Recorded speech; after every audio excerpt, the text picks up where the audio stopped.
Amigos, 2 años ya desde que Pablo Ulloa fuera nombrado, luego de pasar por el filtro de una terna y una cantidad de requisitos que se requería para lograr el puesto de defensor del pueblo. De esto hace ya 2 años. En el día de ayer, Pablo rendía cuentas ante el Congreso, ante el Senado, de su gestión en estos 2 años. Y precisamente nos acompaña Pablo Ulloa para, desde los medios, compartir con la audiencia cuáles son esas cosas de las que la Oficina del Defensor del Pueblo está orgulloso y cuáles son esas cosas que quedan pendientes en el tintero y que hay que seguir empujándolas. Bienvenido, Pablo, un placer recibirte en Esto No Tiene Nombre. Gracias, primero buenas tardes. Indiscutiblemente estar con ustedes, primero es un agradecimiento a todo el apoyo que nos dieron en el momento de ser postulado como defensor del pueblo. Y una vez ya ejerciendo como titular, han sido de las personas que más soporte le han dado a la gestión desde el punto de vista de la orientación, la guía, las opiniones y, cómo no, también en actividades puntuales que hemos podido hacer juntos. Y el hecho de que estemos acá, aparte de reconocer el liderazgo que ustedes tienen en los medios de comunicación, es una manera de rendirle cuenta a la población a través justamente de un medio como el de ustedes.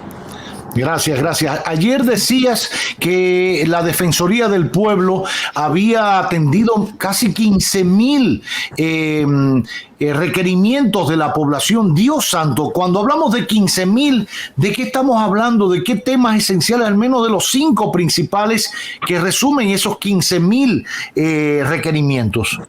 Mira, Roberto, hay varios aspectos. Primero, esa cantidad se da porque el Defensor del Pueblo, dentro de su estrategia de accesibilidad, generó todo lo que fue el defensor tecnológico, que se permite a través de un CRM, que es una plataforma que creamos para interactuar con el ciudadano a través de todos los medios, WhatsApp, redes sociales, llamada telefónica, presencialmente. Y esa cantidad de 14,000 interacciones permitieron que nosotros pudiéramos generar todo el despliegue que hemos podido hacer el año pasado. Ahora, dentro de los casos que normalmente nos llegan, tiene que ver con el derecho a la salud, derecho a la seguridad social, la parte de pensiones, la parte de la educación, procesos internos de la Policía Nacional, procesos externos de la Policía Nacional y también temas relacionados con la función pública. Por ejemplo, el Defensor del Pueblo hizo gestiones prácticamente para que más de 100 millones de pesos fueran devueltos a servidores públicos desvinculados. Estamos hablando casi de 500% más de lo que tuvimos que hacer el año pasado. O sea, que no es un tema de continuidad del Estado, sino que internamente dentro del mismo Poder Ejecutivo a veces se dan situaciones en las cuales vulneran derechos. E incluso yo lo significaba dentro de las reflexiones relacionadas a los derechos laborales que tenemos que tratar de preservar en República Dominicana. El Defensor del Pueblo hay que analizarlo desde la perspectiva de la magistratura moral, y eso implica necesariamente que hay acciones incluso que ya ni siquiera tiene que hacer. El solo hecho de mencionar en una institución que van a acudir al Defensor del Pueblo hace que inmediatamente la autoridad tome la decisión correcta y salve esa situación frente al defensor, que es frente a la ciudadanía o al pueblo. Por eso la Exacto. ley 1901 plantea que el defensor, en su artículo 5 lo dice, debe ser un experto en la buena administración y la gestión gubernamental. Y en el 11 dice que no puede pertenecer a ningún partido político. Y es lo que hemos tratado de hacer. No politizar, no generar conflicto, no generar ningún tipo de populismo, sino ir concretamente a la administración en qué está fallando, explicárselo con notificaciones, y eso ha hecho que el defensor pueda aumentar el nivel de respuesta de la administración pública. Pablo, una pregunta. Ya hemos visto el nivel de respuesta, de acercamiento a la gente, de respaldo como defensor del pueblo a la ciudadanía dominicana. ¿Cómo ha sido el entendimiento del resto de las estructuras del Estado al rol de defensor del pueblo, que es un rol tan joven dentro de la estructura social, que ha tenido quizás una primera experiencia contigo, la segunda, después de varios años con una defensora del pueblo que tenía, bueno, sin faltar al rigor de lo que ameritaba la posición, bueno, su manera de trabajar propiamente dicho, su edad y una situación que siempre van a acompañar el accionar del titular que esté en la Defensoría del Pueblo. En tu caso, que le has dado otro vuelco a esta posición, ¿cómo ha sido esa relación ese respeto, ese entendimiento del Estado a la figura del defensor del pueblo? Bueno, perdimos. Se nos fue Pablo. Que bueno, es importante decirlo, está desde Cotuí. La virtualidad no permite conectar con él desde Cotuí. Estaba cumpliendo compromisos en esa ciudad con los amigos de Cormidón. Ajá.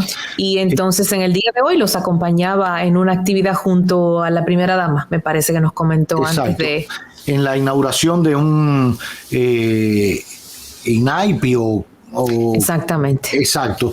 Y bueno, al parecer hemos perdido momentáneamente la comunicación con Pablo Ulloa, el defensor del pueblo, que ayer, como recordaba Miralba hace instantes, Pablo rindió cuentas de su gestión como manda la Constitución ante el Senado de la República. Estuvo también el presidente de la Cámara de Diputados, estuvo la primera dama de la República, y allí rindió cuenta de la gestión de la Defensoría del Pueblo, no solo de él como defensor, sino de todo su equipo, que tiene una dirección colegiada también, y salieron a relucir todos estos temas que ya hemos venido abordando con Pablo Ulloa, estas casi 15,000 asistencias a requerimientos de la población, como él decía, tanto desde el punto de vista de la salud como procesos a lo interno de la policía. Eso me llamó mucho la atención, procesos a lo externo de la Policía Nacional, entre otras materias que abordó, sobre todo también en derecho laboral, el defensor del pueblo. Decía Pablo, nos decía ahorita que algo importante, ahí está un poquito más. Ahí está, Pablo. No te preocupes. No hay problema. Pablo, te preguntaba en torno al entendimiento, al respeto, a realmente la valoración que el resto de los estamentos del Estado tienen de la Defensoría del Pueblo. Finalmente lo han entendido. Decías ahorita que el peso que tiene el Defensor del Pueblo es suficiente, vale para cuando un ciudadano diga ante una situación X, no, yo voy a recurrir al Defensor del Pueblo, la institución, el funcionario, el que sea, diga, no, espérate un momentico, y vamos a resolver esto antes de llegar allá. Eso implica temor, respeto, entender verdaderamente cuál es la figura del defensor. ¿Te ha sido difícil que el resto del Estado entienda tu rol?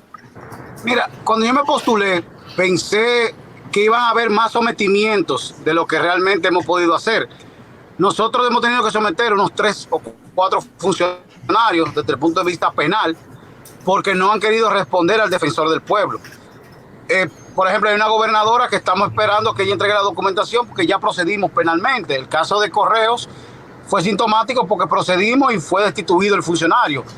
Yo creo que la violación del artículo 27 de la ley 1901 le ha quedado bien claro al funcionariato, pero nosotros lo que hemos tratado de ver son indicadores de eficiencia interna. Por ejemplo, al momento de nosotros llegar, la administración apenas respondía un 10% a los requerimientos del defensor. En el primer año pudimos superarlo casi y llevarlo al 60%, y en este momento nosotros estamos en un nivel de respuesta de 85%. Ahora, la resolución de los casos en el año pasado nosotros lo logramos en un 99%, y es parte de esos indicadores que como equipo hemos generado para que sea el tablero de gestión del defensor y que pueda activar, no solamente porque llegue el requerimiento del ciudadano, sino por los casos de oficio. Y ese porcentaje de los casos de oficio es muy importante, Roberto, y Miralba, porque el defensor tiene la capacidad de trabajar solamente de oído. Entonces nosotros hemos podido lograr que prácticamente el 200% del porcentaje de casos de oficio haya sido aumentado. En la institución apenas el 15% eran casos de oficio, y ahora estamos hablando de que nosotros prácticamente estamos superando el 40% en total de los casos que llegan al defensor, porque los medios de comunicación para nosotros es vital, poder captar la información, procesar, y por eso esa secretaría de la que yo hablaba, Atención al Ciudadano, está certificada en ISO 9000 y fue ayer que nos entregaron la certificación. En la parte de investigación se creó para que el defensor no hablara de oído. Notificación de la administración implica que nosotros le tenemos que decir en qué está fallando y cómo pueden solucionarlo. Y ya luego el litigio estratégico implica que nosotros vamos a los tribunales a empoderar el debido proceso, pero garantizando la justicia para el ciudadano, que es al fin y al cabo para lo cual nosotros estamos. Ya, recuerdo que al inicio de tu gestión hablabas de tratar de descentralizar la actividad del defensor del pueblo, de no concentrarlo solo en la capital, que no se viera que es algo que es de los popis de la ciudad, de aquí, del Distrito Nacional, sino que es para todo el país y que buscabas la manera de llegar a diferentes puntos del país. ¿Se ha logrado? ¿Cómo se ha logrado? Mira, lo primero es que el defensor creó un data warehouse que termina siendo una estructura de información que lo hicimos a través de unos pasantes de ITLA y un dominicano egresado del Politécnico de Milán. Eso nos permite captar todos los casos en las redes sociales. Cuando iniciamos arrancamos con unos 500,000 comentarios. ¿Qué pasa? Que generamos la aplicación del defensor, la página web se construyó con una serie de certificaciones para poder captar, pero además desde el punto de vista físico y real. Por ejemplo, yo estaba en Monseñor Noel, voy a Santiago, y de Santiago mañana en la madrugada yo voy al Ceibo. Pero así mismo he ido del Ceibo a Dajabón. Pero aparte de eso hemos desplegado lo que son los puntos de acceso a la información, puntos de atención, que hay 155 a nivel nacional. Hemos asumido las casas de acceso a la justicia, que son 9 a nivel nacional. Hemos desarrollado el defensor itinerante, que se ha hecho 55. Hemos creado las mesas comunitarias, que están ubicadas en 32 municipios y impactamos 10 provincias. Y se ha desplegado unas 6 o 7 actividades desde el punto de vista del contacto del defensor continuamente. Y ahí entra la oficina de oportunidades, que hemos podido impactar casi, en términos formativos, de posgrado, 450 personas. En términos formativos de los agentes de la policía, 1.150, y desde el punto de vista de los destacamentos hemos impactado 108 de los 707 de destacamentos de República Dominicana. Pero si lo vemos a través de las otras estrategias, por ejemplo, la Constitución Animada ha impactado más de 50,000 personas, 23,000 personas han sido formadas en las diferentes formaciones que tenemos 12 distintas, y esa creación de la ciudadanía responsable nos permite que los casos nos lleguen más continuamente. Gracias no solamente al CRM, la aplicación, la página, las redes sociales, sino a que la gente se está acercando para buscar soluciones a casos. Ahora, sí hemos sido responsables. Una cosa es la reclamación que pueda llegar, por eso atención al ciudadano tiene que tener personas que entiendan la administración, y otra cosa son las quejas, orientaciones y hasta mediaciones que continuamente nosotros hacemos. Incluso en la rendición de cuentas poníamos el caso de Bauruco, de unos campesinos con unos títulos de propiedad. Poníamos el caso de San Francisco de Macorís con un conflicto que existía en una empresa privada, que pudimos lograr realmente llevarle confianza al proceso de reestructuración. Y estamos hablando de 2.700 millones de pesos que impactaban a más de 2.000 familias. Poníamos el caso relacionado con las carcelitas, una carcelita de Santo Domingo Norte que hicimos que se cerrara a través de una intervención en los tribunales por defensa pública. El defensor lo que ha tratado de hacer es acercarse más a la ciudadanía, y por eso prácticamente yo dedico 4 o 5 días de la semana nada más al terreno.